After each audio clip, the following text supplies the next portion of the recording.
വണ്ടി പറഞ്ഞോളെ കേട്ടോ. ഞാൻ അവന്റെ അടുത്ത് പറയട്ടെ വണ്ടി എടുക്കാം. അവരോട് പറയണ്ട, ഞാൻ കയറിയിട്ട് പറഞ്ഞാൽ മതി.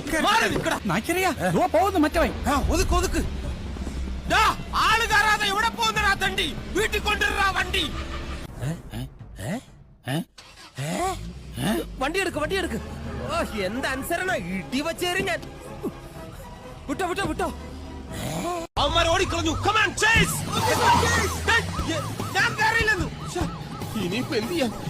ഭാഗ്യം ഒരു ഓട്ടോറിക്ഷ വരുന്നു. ഓട്ടോറിക്ഷ കയറിയിട്ട് ജീപ്പിനെ പിടിക്കാം. ആ ജീപ്പിനെ പിടി. ശരി സർ. എടേ എന്നെ കൂടെ കൊണ്ടുപോടാ. എടേ ഞാൻ ഓട്ടോയും കൊണ്ടുപോയി ജീപ്പിനെ പിടിക്കാൻ പറഞ്ഞതാ. ഇവൻ ഏത് ഭ്രാന്തനാണോ എന്തോ. ധൈര്യമായിട്ട് നടന്നോളൂ. ചോര കണ്ട അറപ്പ് മാറിയവനാ ഞാൻ. സെൻട്രൽ ജയില് എനിക്ക് ചിൽഡ്രൻസ് പാർക്ക് പോലെയാ. ഏത് കൊമ്പം വന്നാലും ആ കൊമ്പ് ഒടിച്ചു കളയും ഈ ദശമൂലൻ.